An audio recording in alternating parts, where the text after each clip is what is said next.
ചാകുന്നതുവരെ നിന്നെ ഞാൻ കൊല്ലും. ഞാനൊന്ന് പറയട്ടെ. ആണായിട്ട് പറയടാ. എന്റെ കുഞ്ഞുണ്ണിയെ ഈ നീർക്കുഴിയിലിട്ട് കൊന്നത് നീയല്ലേ? ജന്മം പിഴച്ച ദുഷ്ടനും മന്ത്രമില്ലാത്ത ദുർദേവതയും നശിക്കും. ഭൂമിയിൽ നശിക്കണം.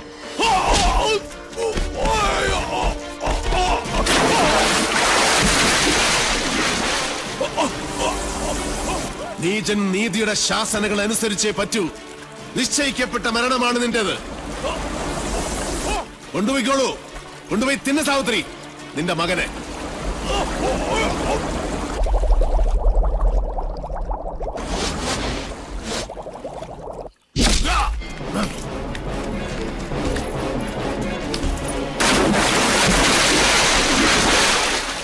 നീ പോ മാധവ. നിന്റെ ശവവും കാത്ത് എന്റെ അച്ഛൻ ചെമ്പ്രപ്പുഴക്കരയിൽ കാത്തു നിൽപ്പുണ്ട്. പോ, മുങ്ങിച്ചാവ്.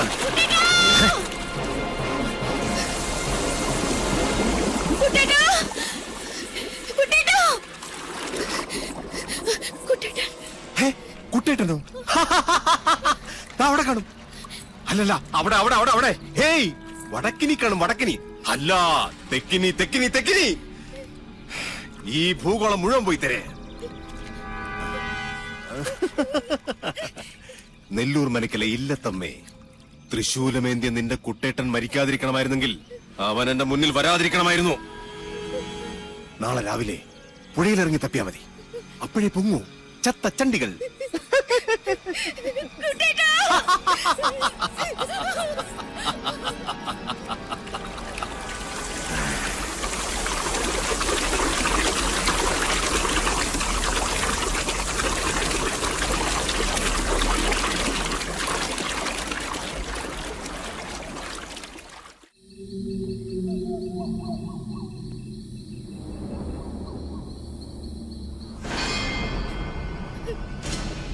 അതി, എന്ത് സംഭവിച്ചാലും വീടിന് പുറത്തേക്ക് ഇറങ്ങരുത്. ശരി, വരിക.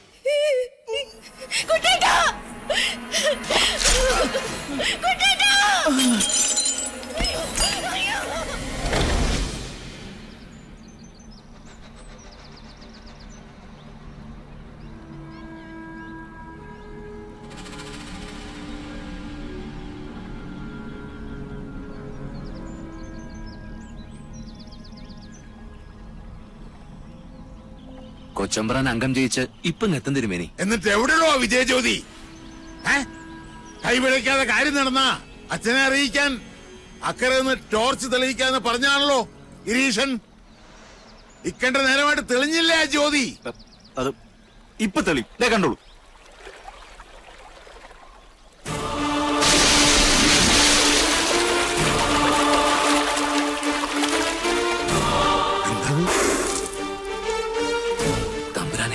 വട്ടാഴി തിരുമേനിയല്ലാതെ ആദ്യമായിട്ടാ നെല്ലൂർ കുളത്തിൽ വീണ ഒരാൾ ജീവനോടെ. തമ്പ്രാനെ,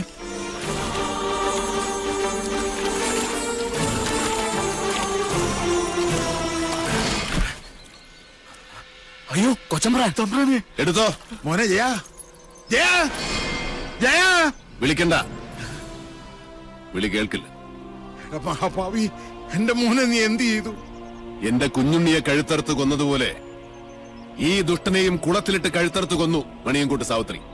അങ്ങനെ വിശ്വസിക്കും. അതാണ് ശരി. നീയാണ് കൊന്നത്. ആ കുറ്റം ഞാൻ ഏൽക്കണമെങ്കിൽ എന്റെ കുഞ്ഞുണ്ണിയെ കൊന്നത് ആരാണെന്ന് കാരണം അവര് പറയണം.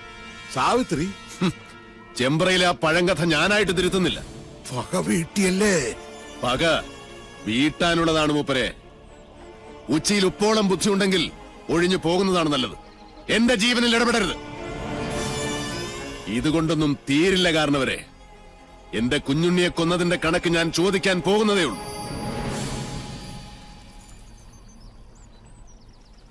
ഒളിയുദ്ധത്തിന് വന്നവരിൽ ഒരാൾ കൂടെ നാളെ പൊങ്ങും. ചൂണ്ടക്കാരൻ വാസു. അപ്പൊ വിഷാരിയോ?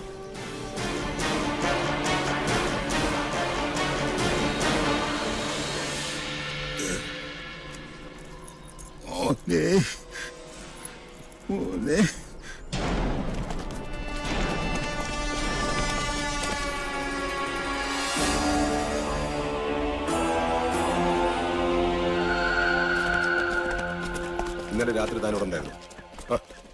സർ, എന്തൊക്കെയാണോ തന്റെ ലിമിറ്റിൽ നടക്കുന്നത്? സർ, മണിയൻകുട്ടേര് പറയും പോലെ ഇത് പണ്ടേ അടിച്ച് നാമാവശേഷം കണ്ട കാലം കഴിഞ്ഞു. പക്ഷെ സമ്മതിക്കത്തില്ല.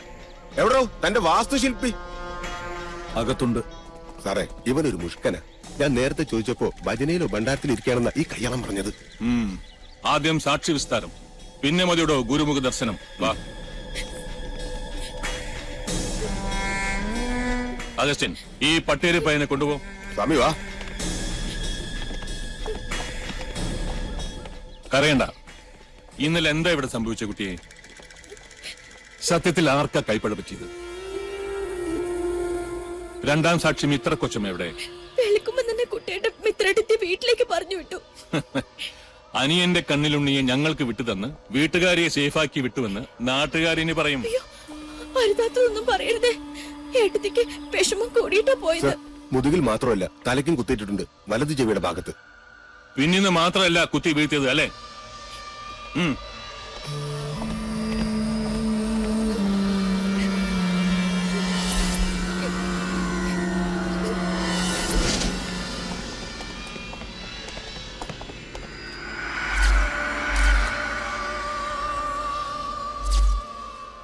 അഗസ്റ്റിൻ, ബോഡി പുറത്തേക്ക് എടുത്തോളൂ. സർ.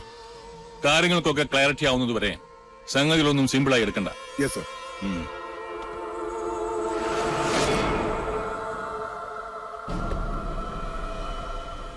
അരുത്. ആ മുറി നിറയെ വവ്വാലുകളും നരിച്ചീരുകളുമാണ്. അതാരും തുറക്കാറില്ല. അനന്ത, SP തടയണ്ട.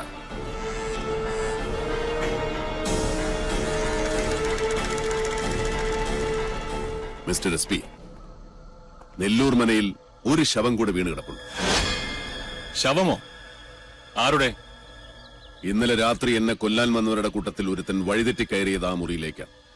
തുറന്നു നോയിക്കോളൂ, അസ്ഥിവഞ്ചനമെങ്കിലും കാണും. അഗസ്റ്റിൻ,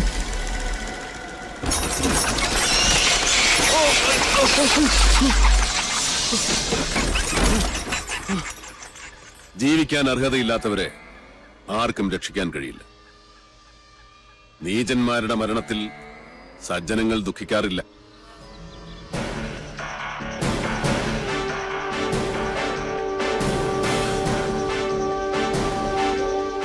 നിൽക്കണം.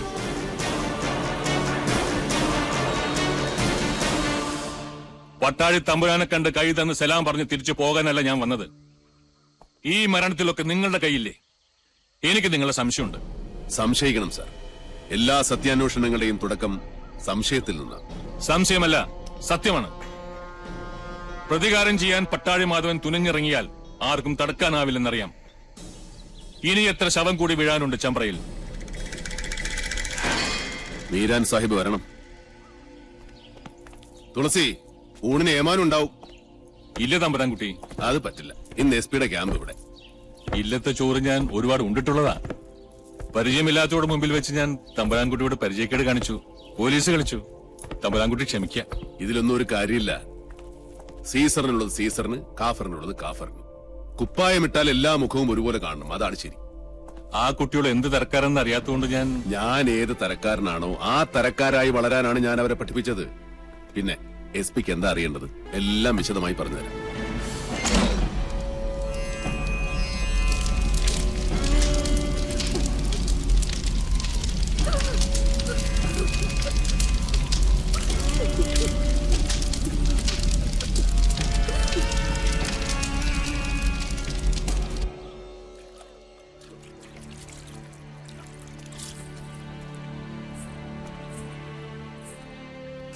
മുടിയഴിച്ചിട്ട് ആർത്ത് വിളിച്ച് കൂവുകയും ചിലപ്പോൾ മുത്തുമണി കിലുങ്ങുന്നത് പോലെ പൊട്ടിച്ചിരിക്കുകയും ചെയ്യുന്ന മണിയൻകൊട്ട് സാവിത്രിയുടെ ഉച്ചഭാഷിണി.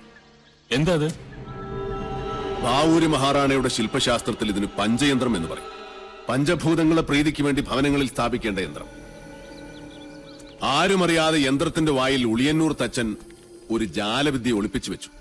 ഒരു പുല്ലാങ്കുഴൽ. രാപ്പകൽ പാലക്കാടൻ കാറ്റ് ഇരമ്പ് വീശും ചെമ്പ്രഭൂമിയിൽ. അപ്പോൾ കുഴൽ കൂകി വിളിച്ചുകൊണ്ടേയിരിക്കും. അതാണ് യക്ഷിഗർജനമായി ഇക്കണ്ട കാലം അത്രയും നെല്ലൂർ മനയിൽ മുഴങ്ങിക്കേട്ടത്. ആ വിദ്യ ഉളിയന്നൂർ കൗടില്യത്തിന്റെ മറ്റൊരു സ്മാരകം. ഉളിയെറിഞ്ഞ് ഞാൻ അരിഞ്ഞു വീഴ്ത്തിയത് സാവിത്രിയുടെ നാവല്ല, തച്ചുശാസ്ത്രത്തിലെ ഒരു അമരധ്വജന്റെ മഹാസിദ്ധിയെയാണ്. തമ്പുരാൻകുട്ടി തന്നെ പറയും, കോടതിയിൽ സബ്മിറ്റ് ചെയ്യേണ്ട കേസ് ഡയറിയിൽ കൊല ചെയ്തത് മണയങ്കോട്ട് പ്രേതമാണെന്ന് എങ്ങനെ എഴുതി വെക്കും ഞാൻ? ആര് വിശ്വസിക്കും? ഈ പൊട്ടക്കുളത്തിൽ മുങ്ങിച്ചെത്തവന്റെ ശവം ചെമ്പ്രപ്പുഴയിൽ എങ്ങനെയാ പൊങ്ങുക? അസംബന്ധം. അസംഭവ്യമായി ഈ ഭൂമിയിൽ ഒന്നുമില്ല.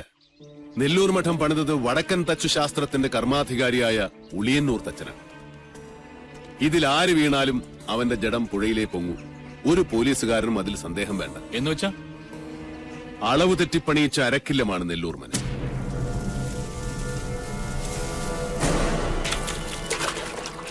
ഇത് കുളമല്ല, കിണറാണ്. ഇതിനുള്ളിൽ അകവളവും ഉൾക്കുഴിവുമുള്ള ഒരു ജലനാളി തീർത്തു വെച്ചിട്ടുണ്ട്. കൈമിടിക്കുള്ള ആ മഹാതച്ചൻ. ആ സൂത്രപ്പണി അറിയാതെ ഇവിടെ കാൽ വെക്കുന്നവൻ ആരായാലും ശരി, പതിക്കുന്നത് പടികുഴിയിലേക്കാവും. അന്ന് ഗിരീശൻ ചവിട്ടി വീഴ്ത്തിയപ്പോ ഞാൻ നേരിൽ കണ്ടതാണ് കുളത്തിന്റെ അടിത്തട്ടിലെ വിസ്മയലോകം. കണ്ടാൽ കുളം, ഉള്ളിൽ 140 കോൽ ആഴമുള്ള കിണർ, കുളത്തിന്റെ അടിത്തട്ടിൽ നിന്ന് തുടങ്ങുന്ന ഒരു ജലപാതം, ഏകദേശം 200 മീറ്റർ നീളമുള്ള ഒരു ടണൽ. നെല്ലൂർക്കാരനവരും എന്റെ അച്ഛനും കുഞ്ഞുണ്ണിയും ഈ ടണലിൽ കിടന്നാണ് ശ്വാസം മുട്ടി മരിച്ചത്. കിണറിനുള്ളിലെ വായുമർദ്ദം കാരണം വീഴുന്നവൻ നിലകിട്ടാത്ത ആഴത്തിലേക്ക് ആണ്ടുപോകും. കൊണ്ടുപോകുന്നത് നീർമർദ്ദയും സാവിത്രിയുമൊന്നുമല്ല, സാക്ഷാൽ ഭൂഗുരുത്വം. അരനാഴിക നീളമുള്ള നാളിയുടെ അങ്ങേയറ്റം കെട്ടിയിരിക്കുന്നത് ചെമ്പ്രപ്പുഴയുടെ നെഞ്ചിലും. കുളത്തിൽ വീണവന്റെ ശവം ഏറ്റത്തിൽ ഒഴുകി പിന്നെ പൊങ്ങുന്നത് പുഴയിലായിരിക്കും. എന്താ, പരീക്ഷിച്ചു നോക്കിയാലേ വിശ്വാസം വരുന്നുണ്ടോ മീരാൻ? പണിതവനേക്കാൾ മിടുക്കനല്ലേ അടിച്ചു പണിത എന്റെ ചങ്ങാതി? പ്രൊഫസർ പട്ടാഴി മാധവൻ നമ്പൂതിരി പറഞ്ഞതൊക്കെ എനിക്ക് വിശ്വാസമാണ്.